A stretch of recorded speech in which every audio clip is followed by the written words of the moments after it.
So, the Warriors website finally put up a preview for Sky, the next book in A Starless Clan. And I don't know if you've been living under a rock, but we got some things to say about it. Today, I'm joined by Moon Kitty, Sunnyfall, and Bright Guardian Akira. Say hi, say that's your cue to talk. Hello. I'm Moon Kitty, Sunnyfall, and Akira. You're all three of us. Yeah, well, I'm sure you could tell that at least one of them was there. We're going to be giving our thoughts on the excerpt and trying to predict what might happen in the book before it releases. What did y'all think about the chapters? Like, what were your biggest takeaways overall? I liked Sunbeam. I've always liked Sunbeam, but I like Sunbeam. That's it. That's it. First thought, top of mind, always. Yeah.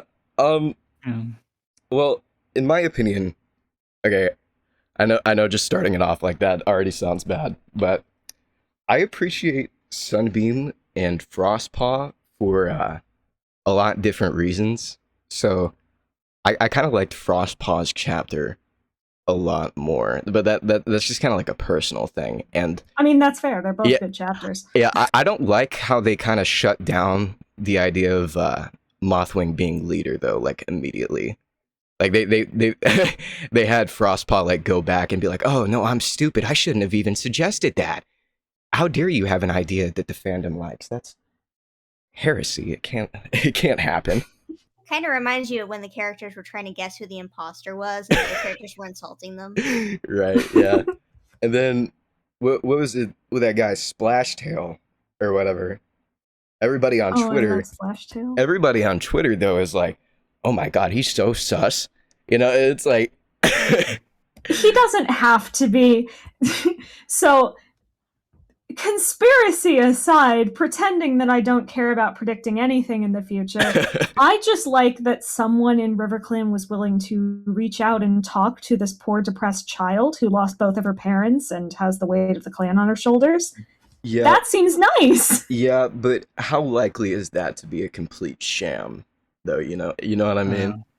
Like last book, we thought, like, Curlfeather, I think, was the most suspicious acting in the last book, and that was just, like, trying to fake us out because she died. Right. It's hard for me to say any of these RiverClan cats have been quote unquote suspicious acting. Honestly, like I never really even caught up on to what everyone thought about Curlfeather last book because I just didn't have it in my mind, you know. Right. Yeah.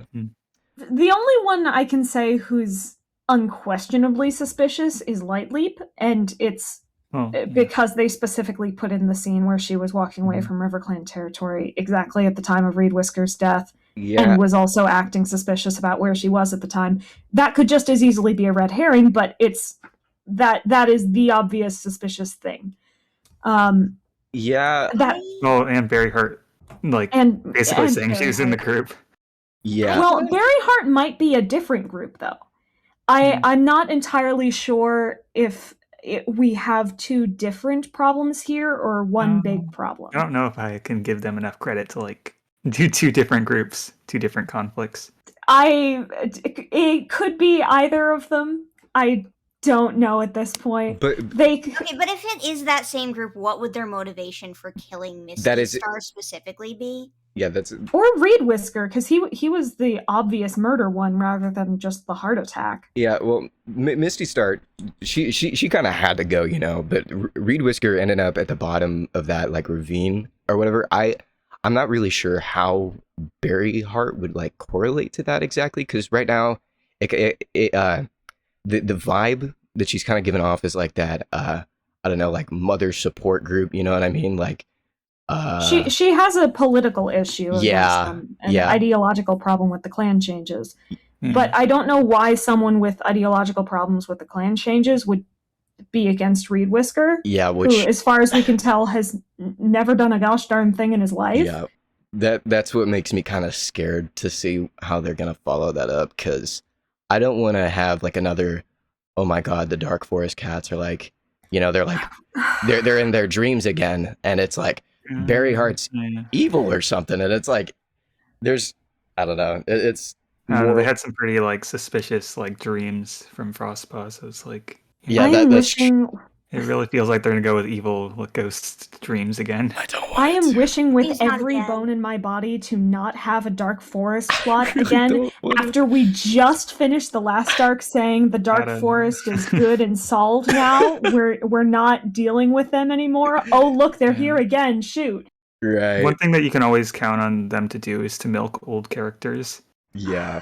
Which is a point that we're gonna get on with Oh, definitely. Nightheart Nightheart plot. Nightheart part plot. Yeah. I'm not willing to touch Nightheart yet. I'd like to deal with something happy. I don't think there's any indication, if they are going to milk old characters, I don't think there's any real indication of anyone they're going to milk who isn't Firestar yet that has any bearing. Yeah, we don't know yet.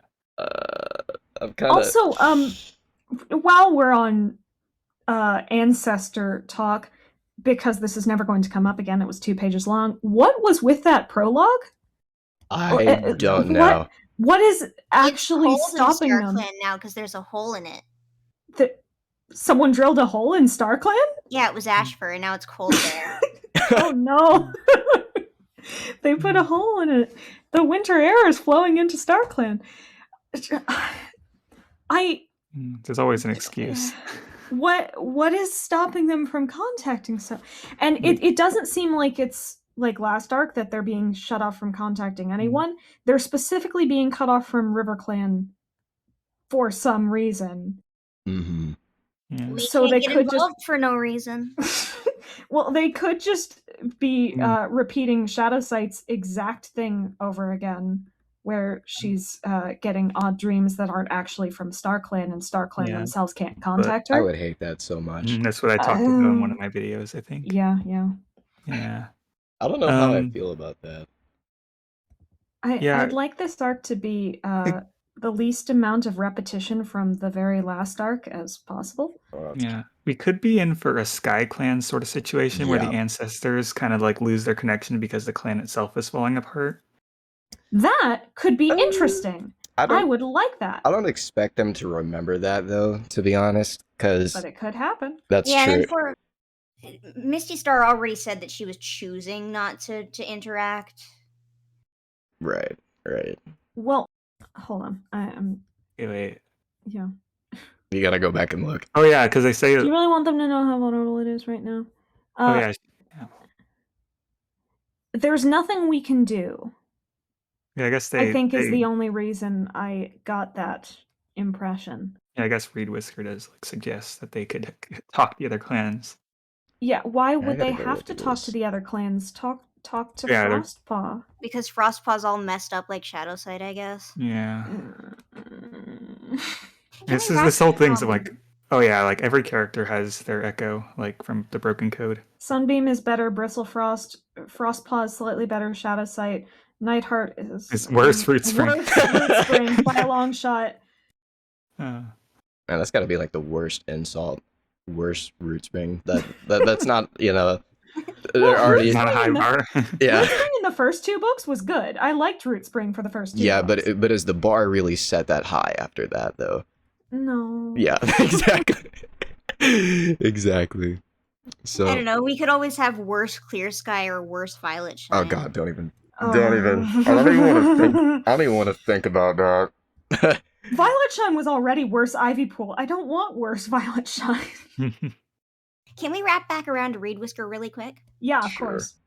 Okay, so my thing with Reed Whisker and Reed Whisker's death is that Frostpaw seems to think that the scratches on Reed Whisker came from a badger, and obviously the suspicious thing that Curlfeather does is she says no, it's definitely rocks, and that is not something a badger would have done, which actually leads me to believe that it could have been the dogs that got him, as opposed to an individual cat.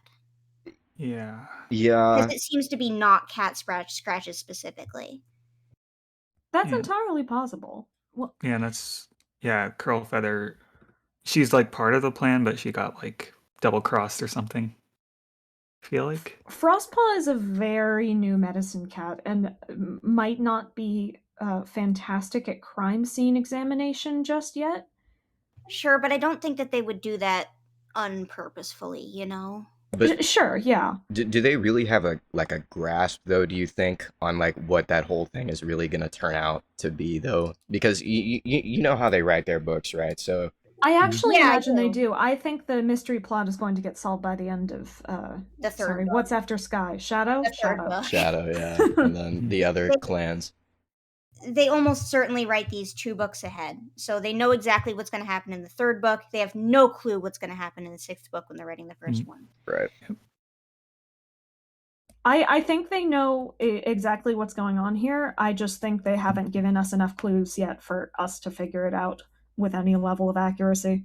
Yeah. So if it were the dogs though that got Reed Whisker, it said that they were gone, right? In like Frostpaw's chapter of the preview, right? I think it said they went out to go see that they were gone. So it's like I don't see how they're going to tie it together just yet. Because if Reed Whisker just happened to die to the dogs, right? Then why would Curlfeather be like, "Oh, don't trust anybody"? I don't think it's happened to. You don't. Could elaborate. I think this might be a Tiger Star someone situation. is orchestrating these dogs. Somebody is doing something to control these dogs somehow. And I don't Tiger know. Star, Arc 1, yeah. It's Millie repeating all the plots, green cough dogs. Ghost of Millie. Come back to remember that she had that power. Yeah. Mad that Gray Stripe went to Silverstream and StarClan. Yeah, I forgot that happened. We definitely have precedent though for 1 talking to dogs and 2 controlling dogs in some level. So I wouldn't think that it's too far for warrior cats to have one of these River Clan cats have some sort of dog connection. I mean, we have no way to determine the motivation of that. It seems likely, but other than the fact that Reed Whisker was the deputy, right. We know nothing about him. We don't know who may have hated him or liked him or wanted his position. We don't know anything about any of the motivation in River Clan right now. Yeah.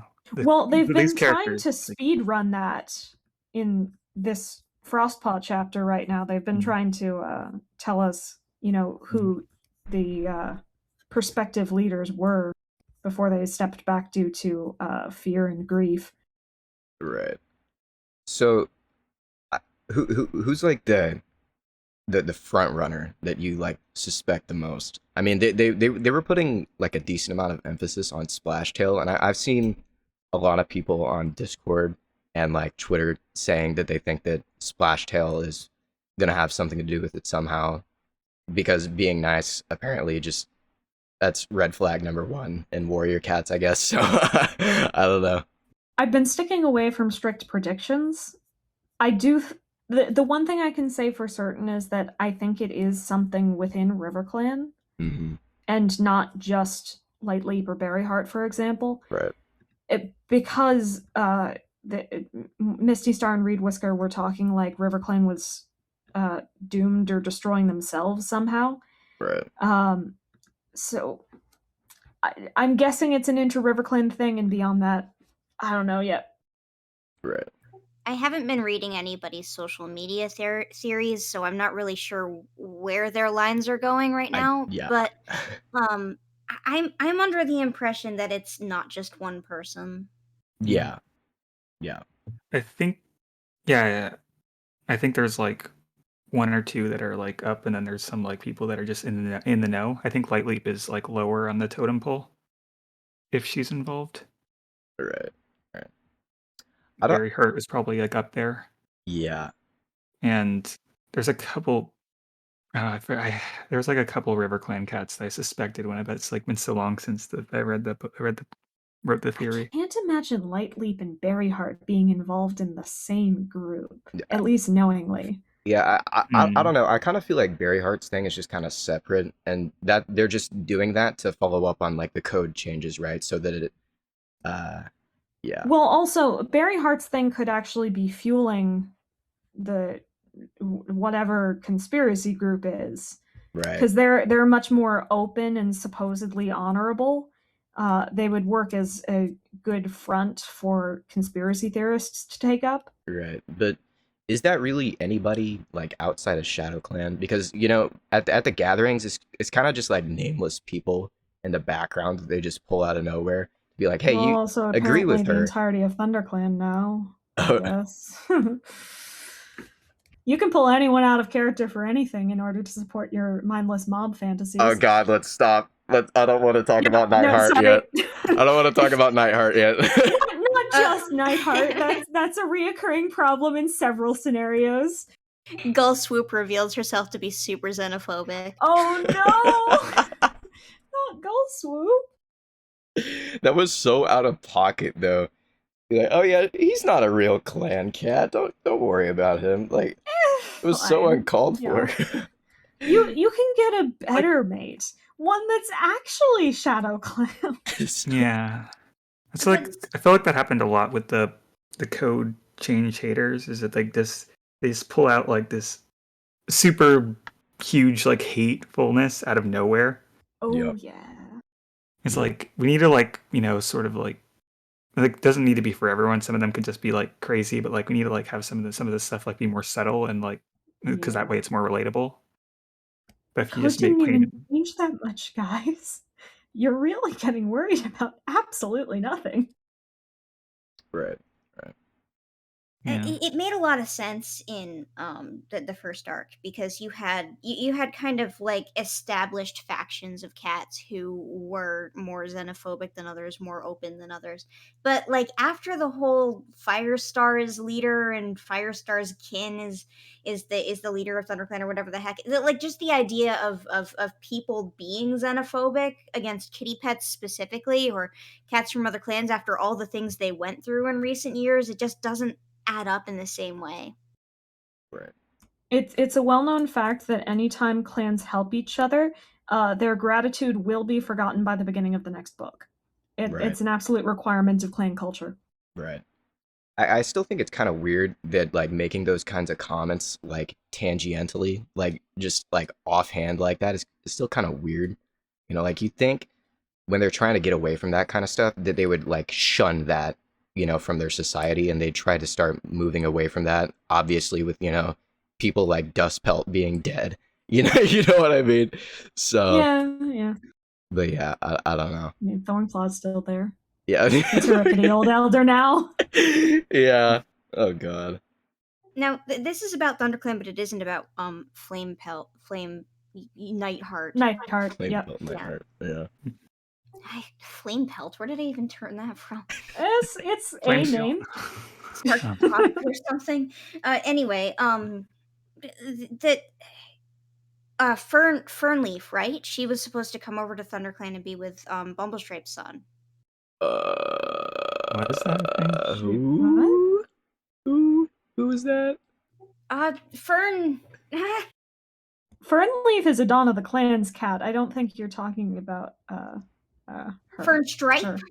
Fern Stripe. Oh yeah, I see that in the Allegiance. Names. I'm not good at names whatsoever. Fair, yes. Yeah.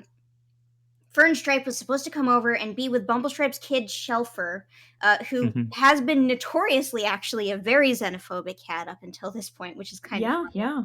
And we haven't seen a hint of that. Yeah, I just checking the allegiances now. Fern Stripe is in ThunderClan. Oh, so she's just there. She's just there, cool. Yeah, I guess. Her test was very easy. I guess Nightheart does not care at all. Nightheart does not care about anything that isn't about Nightheart. That's so true. Oh my god, that is so true. Maybe for once they actually learned that having the same thing twice. Well, through that, you know, they showed us the test with the one in Shadow Clan, right, or whatever. Yeah, it was a test. Dumb test. It was they just pushed a branch and that was it. Yeah, it was a heavy branch, but like she didn't even do it alone. She was helped. Yeah, I was like, and like it couldn't have been more than like a couple minutes. Like, right. It's just like, what's the point of having the test? Just like say, if the clan accepts you, if the clan says like you're good, then you're good. Or make it something, you know, actually about the clan. You have to take a Moon of Apprenticeship to learn this particular clan's skills, or you have to get a trusted recommendation from 2 people in this clan. I don't know, something. Anything that doesn't take like 5 minutes. I mean, she probably didn't think it was enough of a test either, because she's now self-punishing by sitting in the rain. Yeah. Internalized xenophobia, fun. I hope they're gonna show us more of those, though, just to, because like I feel like if it's just like, oh, come like pick up this tree or whatever, this branch or whatever, this super heavy branch, then there's not really that much depth, outside of, oh, look at this, it's a thing now. We don't hate it anymore, guys. So. Except we do hate it. Yeah. We just begrudgingly allow it. Yeah. Although I think it could work as a character moment for Tiger Star specifically, who obviously was in a half clan relationship, not really giving the new person that hard a test, because you'd imagine that he would support it. Right. Yeah. Sure. Yeah. Right. And I guess they did kind of like, I think Barry Hurt said something about it being like the test being dumb or something. Right. Oh, certainly. So I guess it was kind of like it being easy was like a plot point. Yeah. I believe you, Akira, mentioned that in your video, but the new rules are very unbalanced. Yeah. Like they're overly no complicated. Security. Yeah.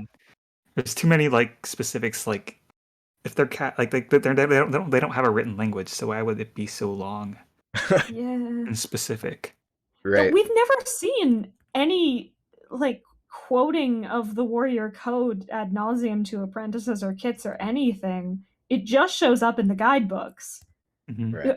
How do they even learn all of this? Absorbed in the womb. Yes. Just like their language. It's because the Warriors wiki is canon in the books. That's why. All kits on their first day of being alive, when they open their eyes that first day, they get to look up the Warriors wiki and memorize it through give them photo, a little, picture, memory, mind going blank. Yeah, give them a little tablet or something with like those fish games or something. Just download the official Warrior Cats app. And then... They come preloaded. It's also accurate. No one knows what their cats are like. Yeah, it comes preloaded on there, like just like a default app.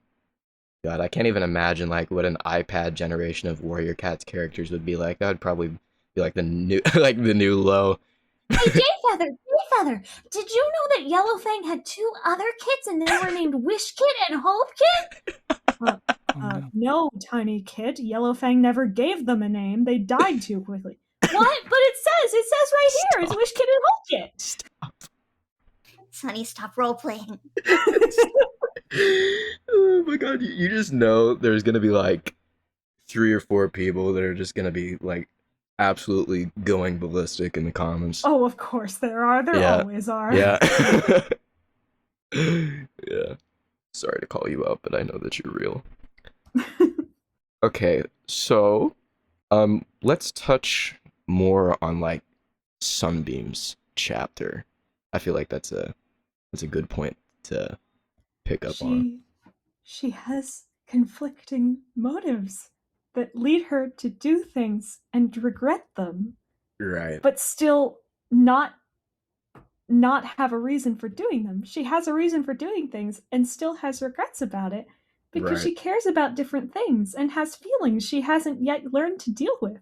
She's a person, guys. Yeah. I love it. I know it's crazy to think that someone in Warrior Cats could have any moral dilemma or anything like that. Yeah.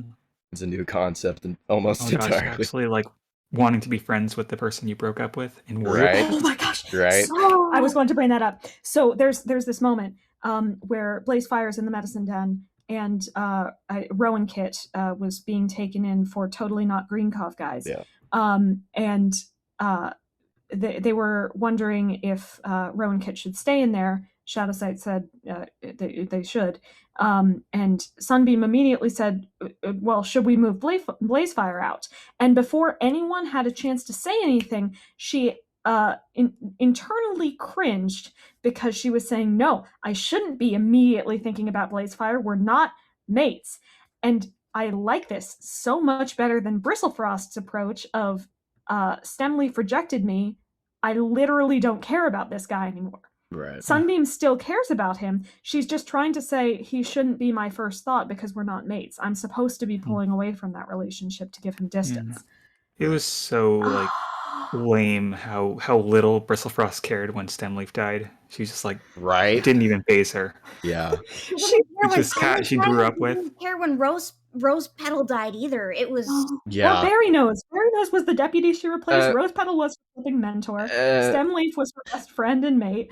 She doesn't care about anyone. I can kind of forgive her for Berry Nose, though, to be honest. Be like, yeah, if that was me. Sure, but like it's still a clanmate that you should have some feelings about, right? Yeah, but it is Berry Nose. Any feelings at all? It is Berry Nose after all. You can care about Berry Nose. I don't think that's possible. I care about Berry Nose. Berry Nose has layers. Come on. Right, Berry Nose has feelings. Berry Nose has feelings too. That's got to be a really tiny onion. Berry Nose and Honeyfern are making out in heaven right now without you. Of course they are. They're living their dramatic romantic life, and Poppy Frost is still very sad. Oh my god. So, Sunbeam is like obviously like the strongest character overall, right? I'd say from undoubtedly. From the newest arc.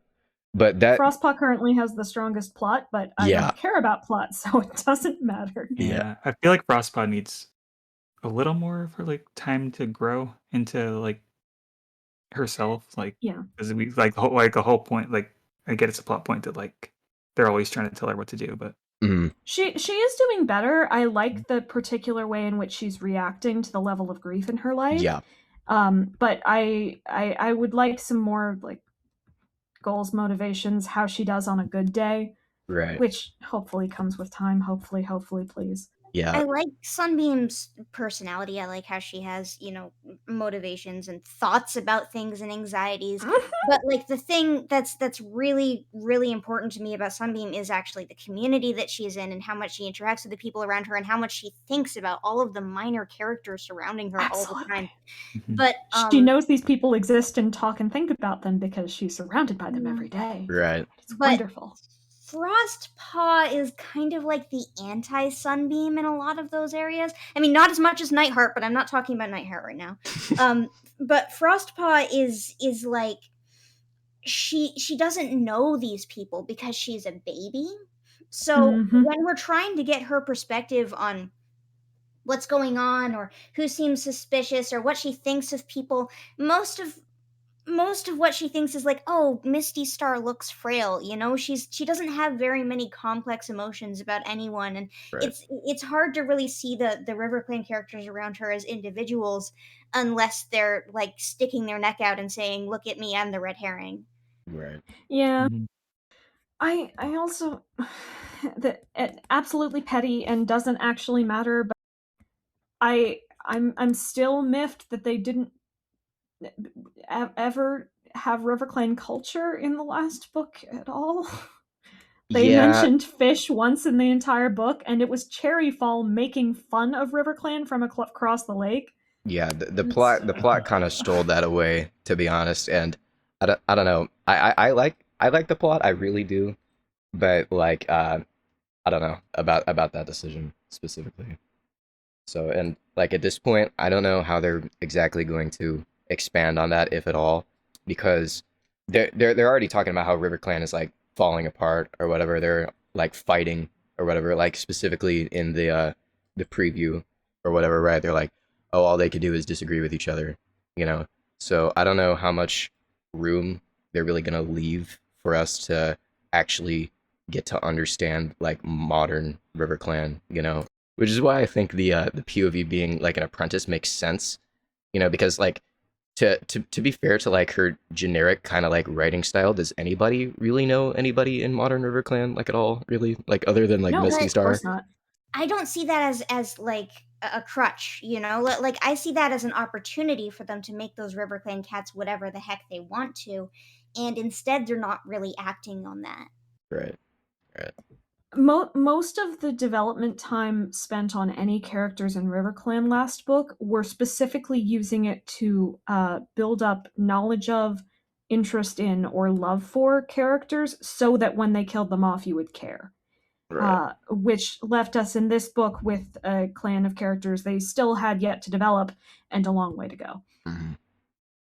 On the offhand, though, I like what they're doing with Mothwing like a lot. So certainly like it better than the Broken Coats take of her. I know, right? Let's just pretend that didn't happen, okay? Yeah. But Mothwing is whoever is wildly flexible. Yeah. To whatever the book wants to do with her. I know, but they'll never make her leader, though. I don't know if she would want to be leader. She's so sick of like everything. Imagine you're getting followed around by your weird aunt. God. Weird aunt really wants you to get a boyfriend, and you're definitely not receptive to that. You just broke up with one. Weird aunt is also xenophobic and doesn't like him. Doesn't like your old boyfriend. You gotta get with a new one. Weird aunt never liked your boyfriend, actually. Yeah. She's been waiting for you to dump him. Yeah. Purely because he came from outside of the clans. So... Should we touch... Is should we it touch time it to face the Nightheart in the room? Yeah. I feel like it's time. I think we must. Okay. Yeah. Nightheart last book wasn't the worst thing in the world. In your opinion? I really didn't, in my opinion. I really, really didn't like this chapter. Which I'm aware is not an opinion that is super uncommon. Yeah. Yeah, it felt like they didn't have any new ideas. They just like regurgitated what they like were saying at they were regurgitating the conflict from last book rather than progressing it. Like there's no like, oh, okay, now we understand because you spoke up and you were brave. It's like, nope, we're still on this. Yeah. I love how he's still upset about not being orange. His name is Nightheart now, but he is so mad that he's not orange. I really... Well, in the last book, I didn't particularly like how after Flameheart for that brief moment made this whole big speech about how he didn't want to be named after some legacy guy and he wanted to be able to choose a name that fit him. And then Bramblestar just gave him a name anyway.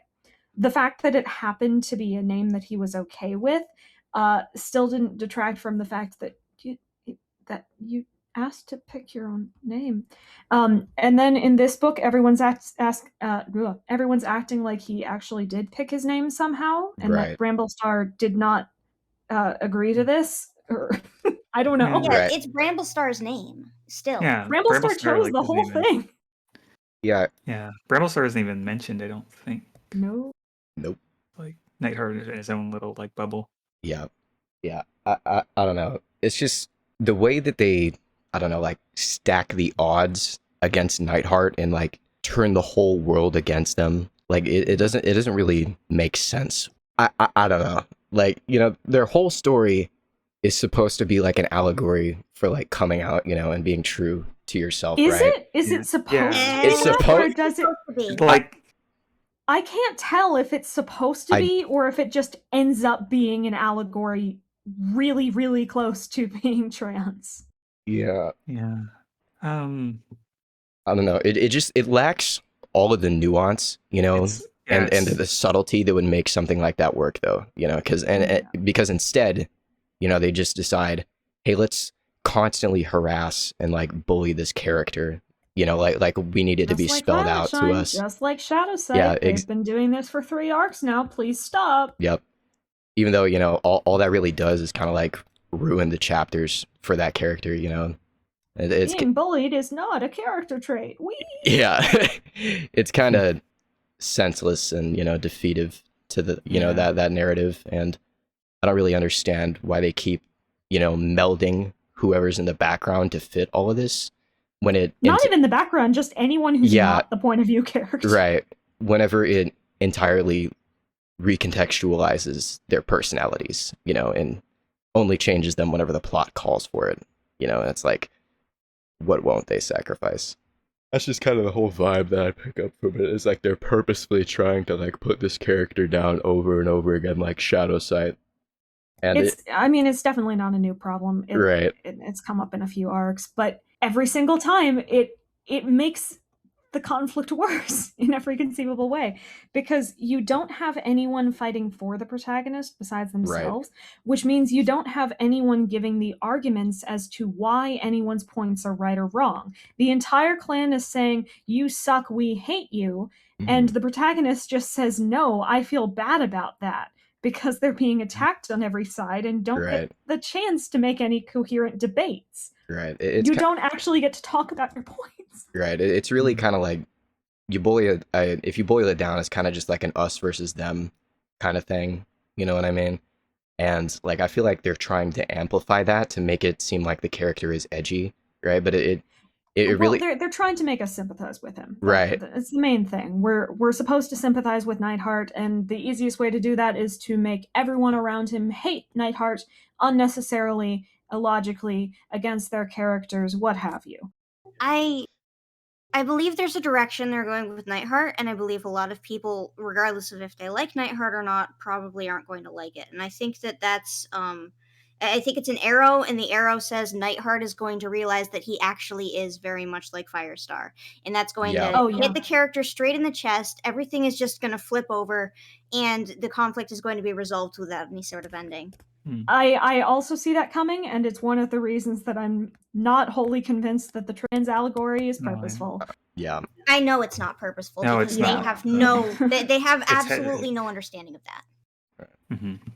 And I think at this point though, it's kind of like they're kind of like definitely going along that line, because they put out like a whole article talking about like Neidhart, right?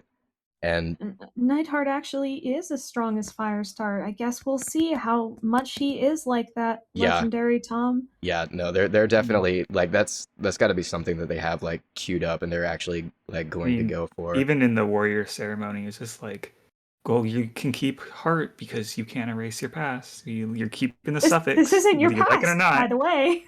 Not your past. This is what, 4 generations up? Yeah. It's all of ThunderClan's shared like past, nothing to do with Neidhart. Oh, that reminds me. The absolutely laughable line where they say, "You're ignoring your family." Not that Myrtle Bloom one. I can get to that in a second. But you're ignoring your family, abandoning them, no matter how it hurts them. Firestar never would have done that. Yeah, that. What do you think Firestar did with his parents? He kind of left his entire life behind to join the clans, guys. He was a little clingy with Princess, though. I mean, sure, yeah. But then he also left her. Yeah, exactly. Princess kind of like stopped existing after like, was it like the second arc, right? Because they move, obviously, right? So. Also, please explain. Convinced me that Myrtle Bloom has any idea who Princess is. No, none. Absolutely none. Zero. On the subject of Myrtle Bloom, though, I think that the books treat Leafpool's kids as illegitimate, and that is why someone like Neidhart is being held to this standard of relationship. Purity, you get the legacy. Yeah, because I think that I think they're treating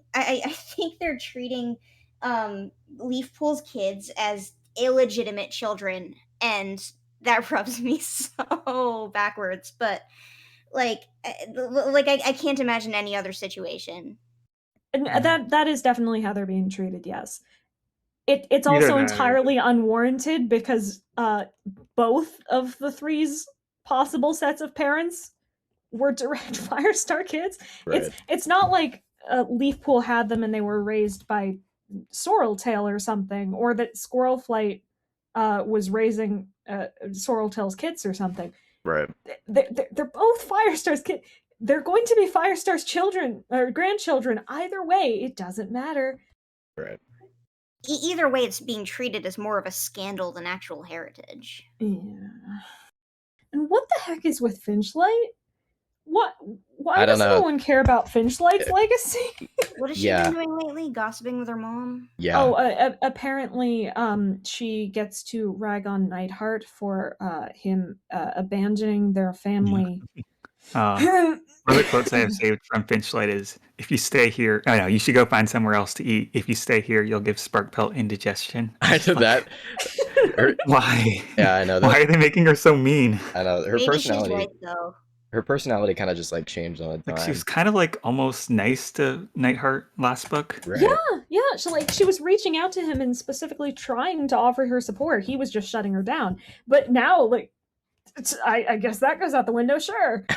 Both Finchlight and Sparkpelt were very kind and reasonable to Nightheart in the last book, and in this book, they're just they're a light switch. No, yeah, it does. I guess it might just be because they're two different authors. Because they go back and forth sometimes. Maybe some notes were like not like passed. I don't think that they go back and forth. Like Cherith and Kate. I think that for the main series books they do. They not always. I'm not sure about this one. Well, okay, like the whole pipeline is that the team of editors writes a book that is about half the size, or at least this is how it worked when Vicky was still in charge, and I'm imagining they're keeping the same pipeline, is that they write a book that's about half the size of the normal book. It's not that they're writing a book, it's that they write the events and what needs to happen and what needs to go on. And they send that off to Cherith and Kate at the same time, and they write books 1 and 2 basically at the exact same time, unless one of them is doing multiple books. And so I don't really know how much communication Cherith and Kate actually end up having. Yeah. I feel like some characters might get mixed up. Yeah. Even if it's just like subtle. Yeah. It's definitely got to be like not a lot, because there's no like Bible, you know what I mean? Or like there's nothing that I don't know. So. But both of them do have access to Squirrel Flight's Hope, right? They know what actually happened with Flamepaw, right?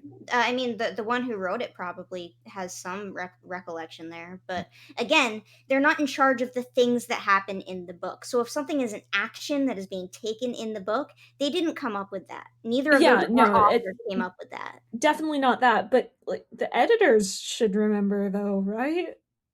No. You wrote this book? It wasn't that long ago? Yeah, I feel like maybe even on the editing level, like, who's to say that they aren't writing it at the same time? I mean, it's entirely possible. They're plotting out 3 Warrior Cats books at the same time, and probably 10 Animal Arc books, and yeah, and it's a whole team of people. Like they definitely don't go back to research anything. Like it's 3 books a year. They're just pumping. Like just in Warriors alone, there's 3 major books a year, so they're just kind of like just pumping them out. I am once again wishing that someone out there would decide to make less books and give more time to them, but no corporation is ever going to do that. Yeah, it's the profits first. Yeah, they gotta hit their their profit quotas with their flagship series. Yeah. I do feel like as long as Nightheart has existed, the personalities of all the people around Nightheart, regardless of what they acted like previously, have been kind of exaggerated and twisted around. Yeah. So there's a fair number of people, at least that I've seen, who have been taking that and saying, well, this might not be as bad as we think. What if it's an unreliable narrator? What if Nightheart just sees this as what's happening around him? But only so much of that can really fall on, unreliable narrator, That's exactly what I was going to say. Yeah. Because like specific quotes, like they're not going to like make people say the wrong thing. Yeah. Yeah. Specific quotes, specific actions, the entire clan literally being against him. Like I could imagine something like the opening scene where they're on patrol and what was it? Plumstone chose Birchfall and they were choosing cats, and of the 6 cats he ended up being chosen last, and he interpreted that as no one wants to pair up with me. Lion Blaze is only taking me because he has to. I could imagine that as an unreliable narrator, but how dare you are disgracing our family out loud is less narrator and more what's actually happening. But do you think that's kind of like hand-holding though? Do you know what I mean? Like they feel like they purposely exaggerate. Yeah. No, that's a lot of what of Warriors books is they really try to spell it out for you. They don't a lot of the interactions aren't nuanced. That's why like the Berry Heart and Goal Swoop, wherever they're so openly hateful, Right. because they really want to just like shove it in your face. Hey, hey, children, this is what is happening right now. Right. If not to keep bringing up the website article, but I remember in specific the website article calls to attention, and this was before we got this preview, long before the website article calls to attention that fans have been seeing him as an unreliable narrator, which is a very specific thing for the website article to say. Like, if it really is the writing team, that would imply that the writing team is like reading our social media posts and whatnot, which is a bit scary. But I don't want the probably writing team to read my social media posts. Anyway, I think that I think that them calling attention to that is them trying to disprove it, which Yeah, I've seen that. I think there have been a few times where they specifically brought something up on the website as oh, well, maybe it could be. It's not. Yeah. No, it's not. No, one of the times, like, I think one of the times the website brought up fan theories for the broken code, and like none of them were like, they were all like the wrong ones. Yep. Yeah. It's like, so that's just like, if they like, say something on the website and like mention that the fans said it, then it's probably not a true one. It's probably just like them saying, "Ooh, look at the fans." Yeah, it's still kind of scary imagining that they actually read some of our social media posts, though. And I almost feel like it does impact their books, because I feel like A Light in the Mist, like I feel like they took Bramblestar out of the focus because they saw the reaction that we didn't like Bramblestar. I don't think that they've had. Actually, you know what? I think they've had just enough time to do something like that at this point. I don't want to think that they would, though, because anything that they would do in response to that seems like the worst case scenario. Do you think that they would use that to like actually kill Bramblestar this arc, though? Because no, under no circumstance. Yeah, they spent an entire heart bringing him back. They're not going to kill him off that quickly. I could believe him retiring. I could believe him being the first one to take advantage of the new rule, but he's not going to die. This is not happening. Yeah, right. That new rule, though, is kind of like needlessly complicated, though. You know, it is so needlessly complicated that it actually shuts every known evil ruler in history from actually being demoted. Yeah. Because so Broken Star, for example, like he would he ran away, so they wouldn't be able to like make the ceremony where they just zap the life out of him. He also just had plenty of supporters. 3/4 of the clan wouldn't have even agreed to start the process. Ditto with Imposter Bramblestar, even the cat they were making this rule for. Right. Yeah. The only like way it could actually work was if the leader is like, I guess what might happen with Bramblestar, if the leader willingly decides to like, I'm gonna retire. Right. Yeah. I don't think they put enough thought into that for it to really like matter. You know what I mean?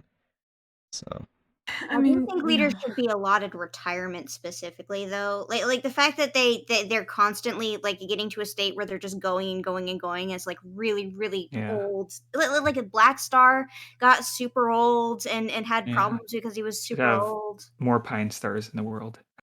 It's kind of funny that that they decided to do that, like, and then kill Misty Star like immediately, though. So there's no hey, let's see these rules actually being put into effect.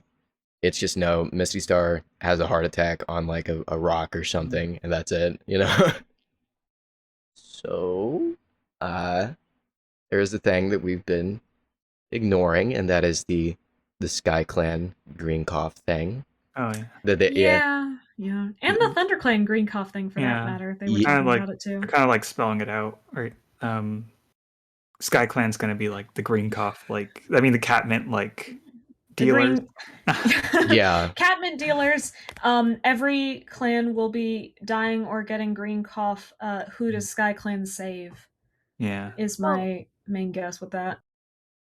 Honestly, I think it would be really funny if there was a Warrior Cats battle over another clan sharing their herbs. Gosh, no. You're already repeating the broken code. Please don't repeat Avos 2. It would be funny. I know, but would it? Like Green Cup in itself is repeating so many things. Speaking of things that I think will be funny, and I want them to happen for that reason, I do want Lightleap and Blazefire to actually get together. I think it'll be hilarious. Yeah. It absolutely could be. I mean, yeah. Yeah. It's really just that like that sort of that sort of drama would really ramp up the high emotions in Sunbeam's chapters. Out of all the characters that they've made like mean in one way or another, Lightleap is the one they did it the best. She's funny mean. Yeah. And she's given clear reasons for being the way she is. She's being careless specifically in response to what happened in the last arc. She's not just being mean because she hates people. Yeah. And like she actually you actually see like her self-interest. Yeah. I think she's a fantastic character, honestly, especially for absolutely. But I really feel that way about just the entirety of ShadowClan right now. I think that they're just doing great, like character rating wise, and I think that this is kind of like something that always was a hidden strength of Warrior Cats that was never utilized. Is that you could use it as such a community where everyone knows each other, and everyone's thinking about each other, and the implications of this and that, and it just never comes up until now, and that's why I'm so much more fascinated by the Sunbeam chapter. Absolutely.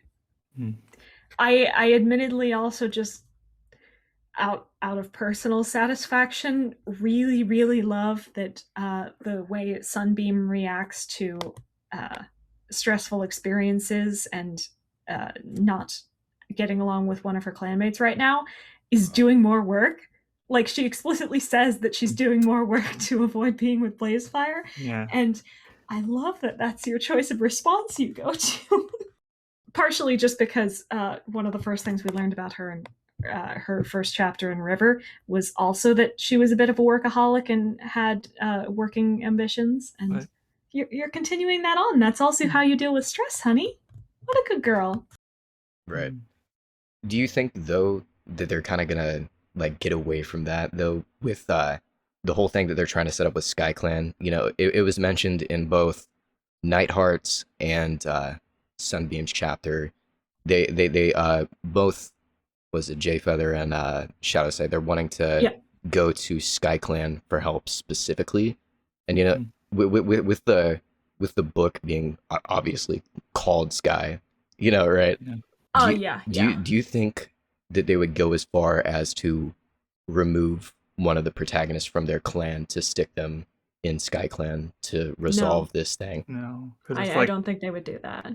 Yeah, maybe like temporarily, if they just like going to like visit, right? Or I don't think we're gonna have a Leaf Pool and ShadowClan situation. I want Nightheart to fall in love with Fidget Flake. Yeah, why is Fidget Flake on the cover? Fidget Flake is just there chilling. He's there and he is so ugly. I know. He's in charge of SkyClan's herbs, and he'll give out SkyClan's herbs. Yeah. Well, we have the blurb for that one already. And it really implies that nothing at all happens in the second book.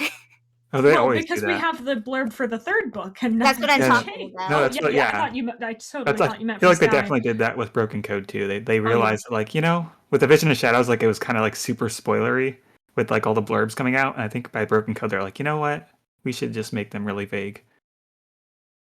I think they should just stop giving us blurbs. Oh well, they're books. They have to put them on the shelf. Why don't you give us blurbs when the book is coming out instead of it's like a year beforehand? I think it's like a, you know, the digital retailer needs it. It's a publishing thing. Yeah, I don't think it's possible, and like you look very unprofessional from like the seller, from people buying it. I remember when those when Steven Universe new episodes were coming out, and the descriptions for the episodes were like, Steven finds something funny in his bathroom, and then it's like a huge important episode. I want them to do that. Hide the spoilers. I'm trying to think how you would do that in Warriors, though. Most of the conflicts aren't that obfuscated. They're pretty in your face. It's kind of funny to like contrast that with like the title scheme that they're going for this time around, though, because you know, it's so lazy. I know. It is. Wow, that's the name of a clan. Yeah. I'm. Is the sixth one going to be Warrior or Star? Star. It's definitely It's Star. Star. Has to be Yeah. Star. Okay. We already had Although like I would love passive if it was stars. about Warrior and, Clan. Warrior Clan. Yeah, could you imagine? Mm. They just pull up at the lake territories and it was them. yeah. It was just their As role the play. kitty pets, we all have Catmint in our backyard. We have showed up to save you. No, like everything bad that happened was just like they thought it was a role play. It's like, oh, sorry, we didn't mean to actually like kill people. Yeah. That sounds like something that's like just stupid enough that it would like actually make it in. You know, It's definitely not true. It is yeah, in no way you true. know, if it weren't so obvious that, you know, Star is gonna be the other one or whatever, you know.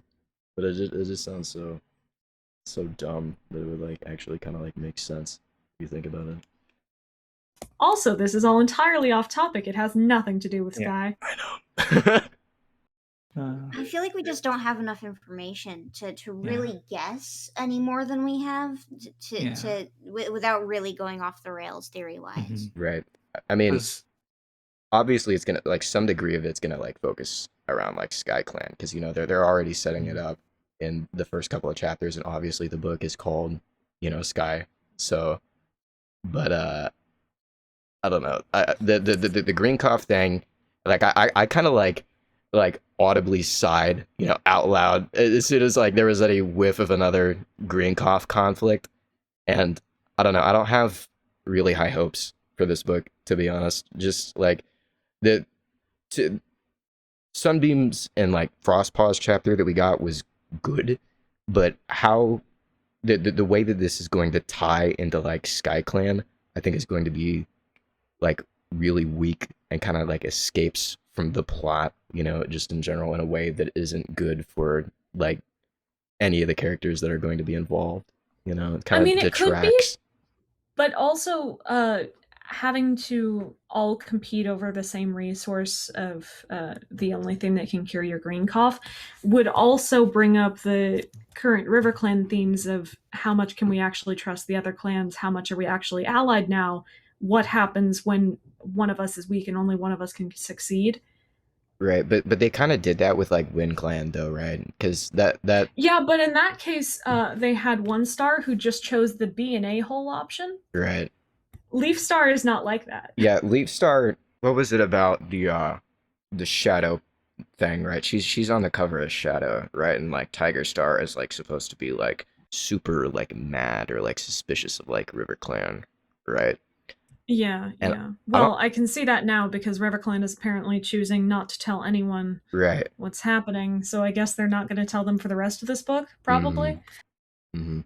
But it just makes me think that this whole thing that they're going to do with Sky Clan really just doesn't like relate all that well, you know, other than, you know, them purposefully sticking, you know, making Shadow Clan and Thunder Clan like compete, I guess, or, you know, like forcing them to go to like both go to Sky Clan, right?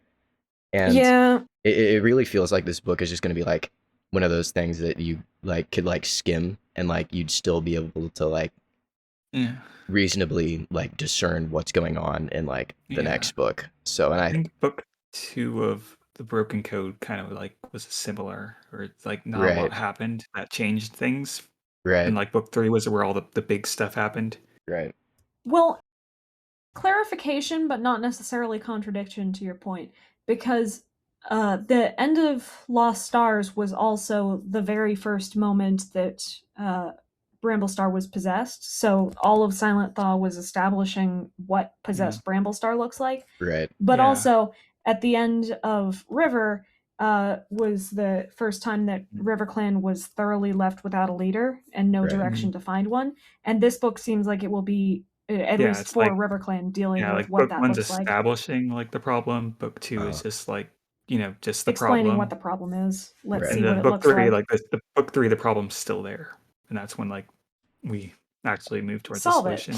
Yeah, but I feel like it's kind of held back by this quirky little naming scheme kind of thing, though. You know what I mean? Because like as soon as you see the title, you're gonna have some general How they grasp of what it's going to how be they're gonna, Shadow about. is the main character of this book. How are they gonna think of a book? How are they gonna find a way to make Wind Clan relevant? I know, right? I have no idea. Hairstar, him. Like kill Wind Hairstar or Clan has something. done I don't nothing know. in this entire arc. I mean, Wind- it's only like, one book and a couple of chapters, Wind but Clan is so like dried up of relevance. Yeah. Right. Could you imagine if they just like completely abandon the naming scheme after like the third book?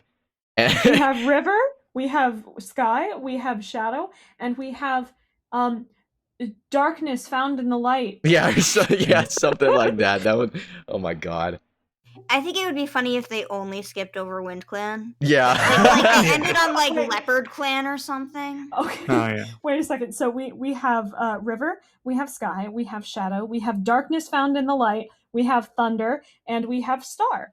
Yeah, I feel like if they were to break that convention, though, it would be like the last book, though. You know what I mean? So it would be like Star 5th, and then it would be, oh, hey, let's forget about Wind Clan real quick. And then it's just like some whatever putting title. Star at 5th would already make people go ballistic. Yeah. Yeah. Wind Clan was the most important one. Excuse me, you gypped me out of my favorite clan here. Anything else? Anything else anyone has to say? Here are your grievances. Brightheart. Oh yeah. Oh Brightheart. no. Yeah. Okay. Yeah. Oh, They should kill Brackenfur instead, please. Right. That would be great. Actually, I'd really love that. Or frankly, Like- Cloudtail. You could even have Cloudtail die. Have Brightheart be sad about it, and then we would get to see what happens when someone who doesn't believe in StarClan dies. Right. But well, except the Dark Forest attacked, he probably started believing at that point. they said, didn't they say in like some author thing or whatever that like Cloudtail or whatever would like, and other characters that didn't believe in StarClan would still go to StarClan? Like, yeah, but who knows what they think now? right? Author chats are very unreliable. Yeah, because like you're basically just like forcing them to like think of something they haven't thought of on the spot. Yeah, so like who knows? Many of the series' worst ideas are things that were concretely put into the series after being written randomly in an author chat. Right. The thing is, I don't know if it was like an author chat or a Facebook post, and I don't know which is worse. So. Yeah. Facebook post. Undeniably. It's like, it's one of like the problems with like a lot of media is they like the fans try to force the authors into confirming or denying things. Right. And like really it's just leave it, let it be like what we leave it to the fans. I think they could afford to confirm some things if they were conferring with each other on it first, and if they actually had a series Bible where they write down what they've confirmed or not.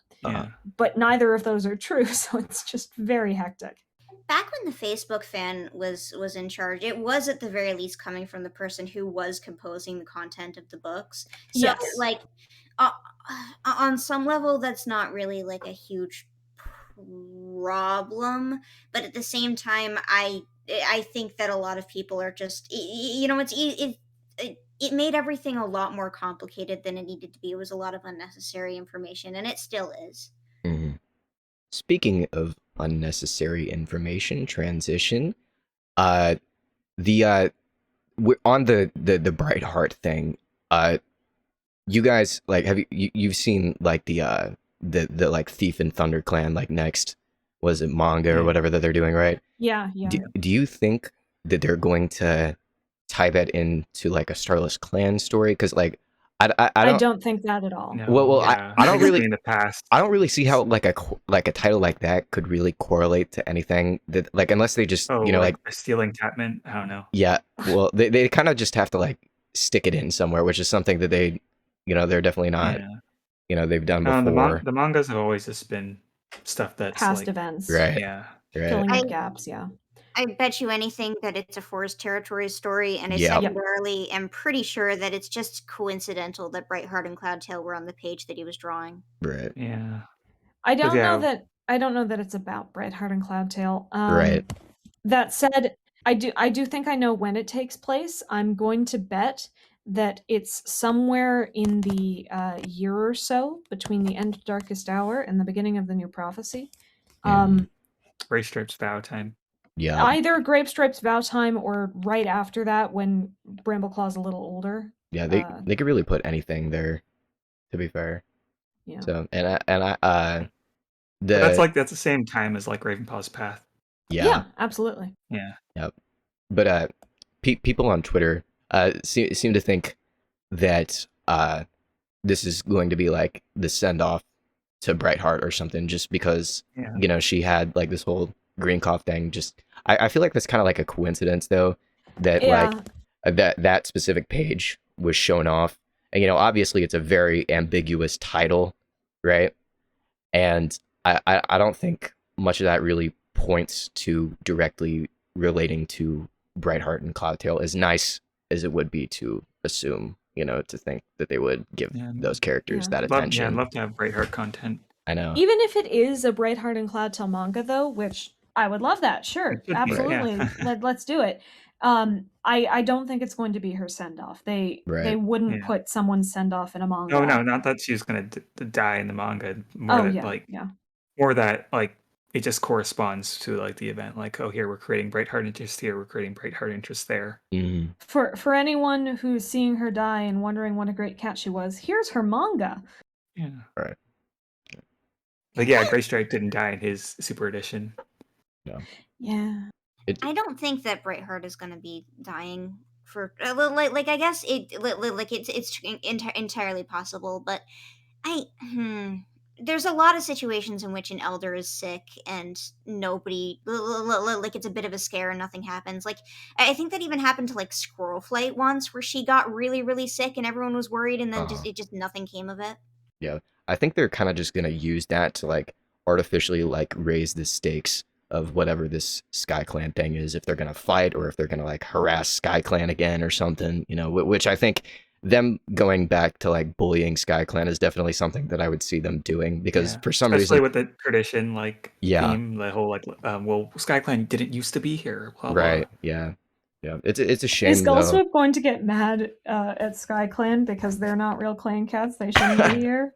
Probably. Blazefire came back before Sky Clan did, I think. I mean, if it's at a gathering and the plot calls for it, then of course she would have that opinion. No, that's not true. Blazefire came back after. Still, well, if it happens at a gathering, she's just going to be called a white Shadow Clan cat.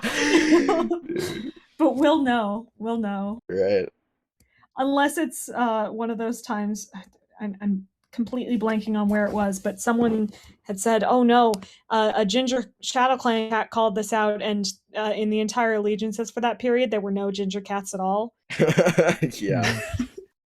It's a shame though that stuff with Brightheart is like finally been like being brought up, or well, coincidentally that she's old, just in general. But I feel like most of that stuff was just to stick to protagonists, two POV characters in the medicine den, you know what I mean? To just set up for that overarching kind of plot, and gotta make the protagonists interact somehow. Yeah, and we gotta fit our quirky little title, or whatever. You guys have barely met. Yeah, now here's Sunbeam shared one short conversation with Frostpaw. Saw Frostpaw from across the way. Right. Two very short conversations with Nightheart. And that's it. Nightheart and Frostpaw haven't had like something yet. Nothing at all. Yeah. Now here's a world event that is going to stick these two characters together, or stick a two amount of characters. I guess like Bristlefrost and Shadowsight kind of like didn't really like do much either. Until the last book when they said, "Oh, we're such great friends." Yeah, and Rootspring. No, you're not. Rootspring and Shadowsight, like Rootspring just saved Shadowsight that one time, right? And then. You're like, oh yeah. Like they had some nice conversations. Yeah, they had some nice conversations in the first two books. And then it dissipated. Right. Yeah, because Rootspring had another cat. Right. I feel like conversely, a lot of the draw for me of the first book in A Starless Clan was that the stories felt so kind of like separated, like the characters like actually had their like own kind of things going on, and it kind of scares me how like they're going to fit that in together to the overarching plot, because with this stuff with Sky Clan, it's definitely like something that they're like actually like considering, that they're going to do, like, so well at this point. So the plots we know of going on are conspiracy in RiverClan, RiverClan's next leader, conservative-esque movement against clan changes. Sunbeam trying to get over her relationship with Blazefire. Lightleap doing whatever. Sky Clan herb trouble. Greencough in general. Nightheart finding out that he actually is like Firestar and living up to his bloody name. Right. And that is like 6 or 7 plots. It's just with it's a little stuffed. Yeah, it's with all these other things going on, and then they just drop like a Greencough thing in there, and it's like, oh guys, you know the title of the book, we got to go to Sky Clan. So it just I don't know, it really gives off like bad vibes, and I just don't get a really good impression from the way that this is going to be getting handled. the Sky Clan stuff out of the way. Yeah, I've got a very exactly. I've got a very out there theory here. Yeah. Instead of Sky Clan having to determine fate, or there being some sort of fight over Sky Clan's extra herbs, what if Fidget Flake, Sunbeam, and Nightheart and 2 randoms have to go on a patrol to find Yes, catnip? yes, that is exactly what I said on Twitter. That's like the first thing that came to my mind. Yeah. It sounds like such a setup for like them to return to like another stupid one-off travel book. Darkness Within, but 2 books earlier. Exactly. That's immediately what my mind went to, is like, yeah, oh god. The cover is reminiscent of Apprentice's Quest, I think. Right. Sorry for suggesting something you said on Twitter. I've been avoiding it lately. No, it's fine. It just proves that that theory or whatever, it's not like something. It's not completely unfounded. Right, exactly. It's something. But, yeah, I anticipate them beelining away from all of the interesting, like, what's happening in the clan stuff as fast as possible. Yeah. Do you remember Turtle Crawl and Kite Scratch? Nope. I sure don't. In Lost Stars, they were big bullies of Root Springs, and it sure looked like there was going to be a journey there about him learning to overcome them and maybe making up with them one day, or them learning to be better and treating nicer. No, they never spoke again. Sky Clan's been so mistreated. Right. Yeah. What I think they're gonna do with that, though, is that, I don't know, Sunbeam is talking about like how she's just trying to get away from everybody, right?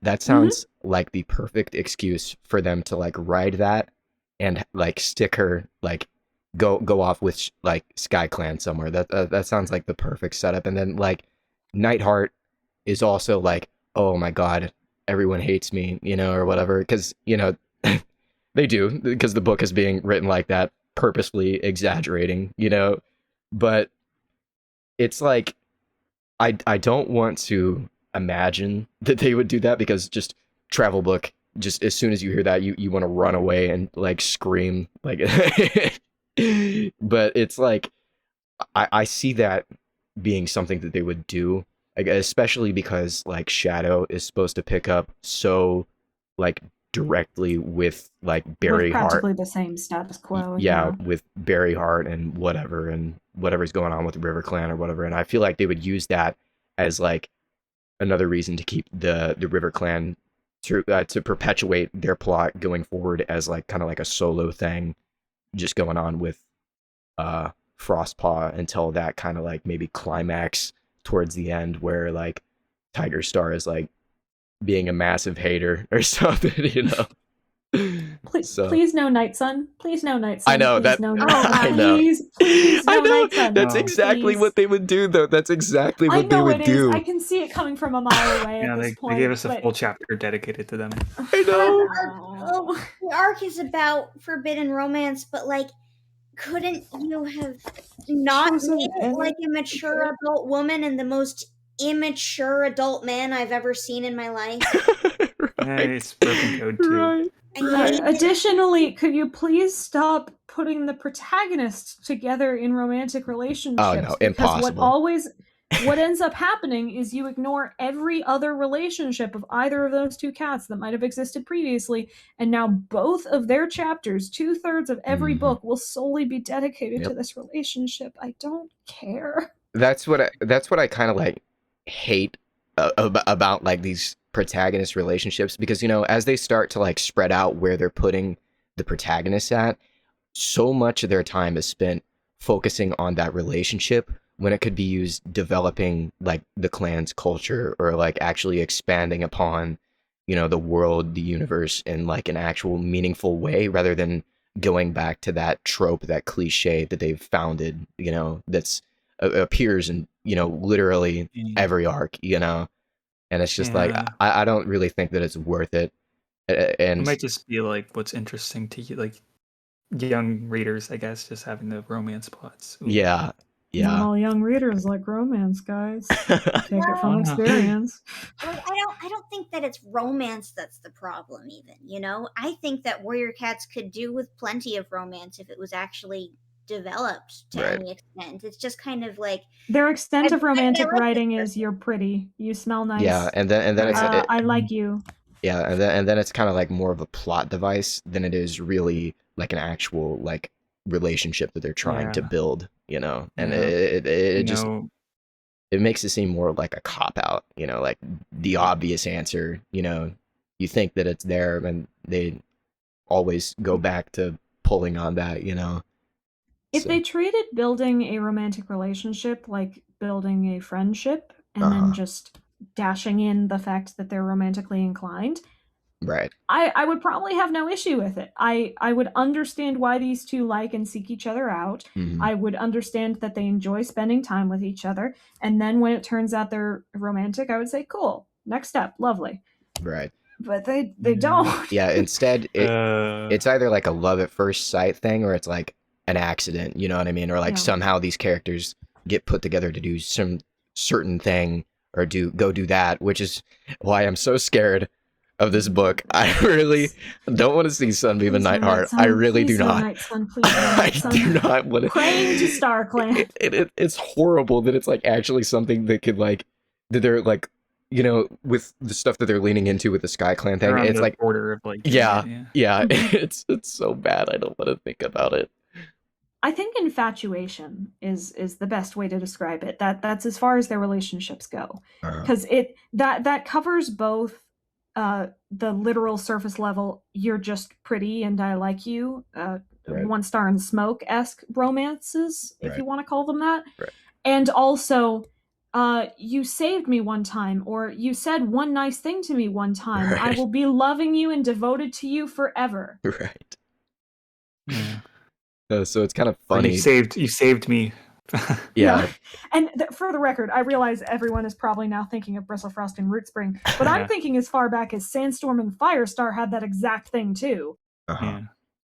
I don't mind Sandstorm and Firestar half as much, though, because they also had a friendship that developed afterwards. They were of the same maturity level, and that's my biggest problem with both Bristleroot and the potential of Night Sun, is that there's this mature, like more intelligent, kind of just like socially far beyond character in the female character. Even though Bristlefrost was a little bit immature, she was definitely like an older cat than Rootspring.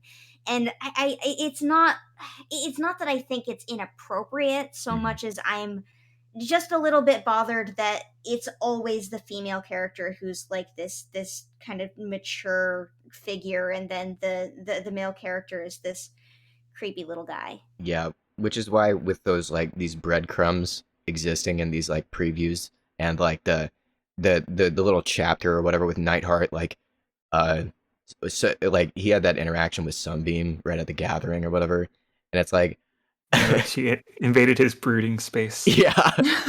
Hi, you. Yeah. Like the one thing I liked about the chapter is they were like self-aware about Nightheart being like immature, but oh my then goodness, kind of just... this one cat, she isn't bullying me, and she has a modicum of care about my feelings to an extent. Wow. Yeah. Oh God. I just For the know they're record, gonna do it. I just know they're kids gonna at do home, this person isn't bullying me is not a compelling reason to start a romantic relationship with them. it. You just know they're gonna do it, though. I don't want it to happen, but it's something that's like it can actually happen, and just the slightest hint of it happening should make you like want to like run to the woods and like never come back. You know? It's like the sad part is that they've done worse. Yeah, They I absolutely know. have. Yeah, no, this will not be the worst romance they've ever I created. know. Yeah. And for the record, nor was Bristleroot. Right. There are Yeah. plenty of forbidden relationships that were worse. Yeah, like, but like again, there are other relationships that are worse for tons and tons of reasons. It's just that they already did this last arc. They already had this dynamic last arc. Yeah. The video is just going to awkwardly cut off. I mean, we could force in an outro right now. I guess. Oh, I don't have Well, I anything. guess that's all we have to say about the Sky ending. No, don't do that. Don't do that, God. I would literally, if I was watching this, I would literally like want to kill whoever was making that up. Okay. Leave your thoughts in the comments. Anything you agree with or Like and disagree? subscribe. Guys, do Right, you more agree with metal. what we said? Please leave a comment in the comment section down below telling us if you agree or disagree with what we said. Because we definitely said some check out things. the other 3 channels involved and go give them some love from me. Tell them that we sent you. Don't check out my channel, actually, I'm over it. Oh, God.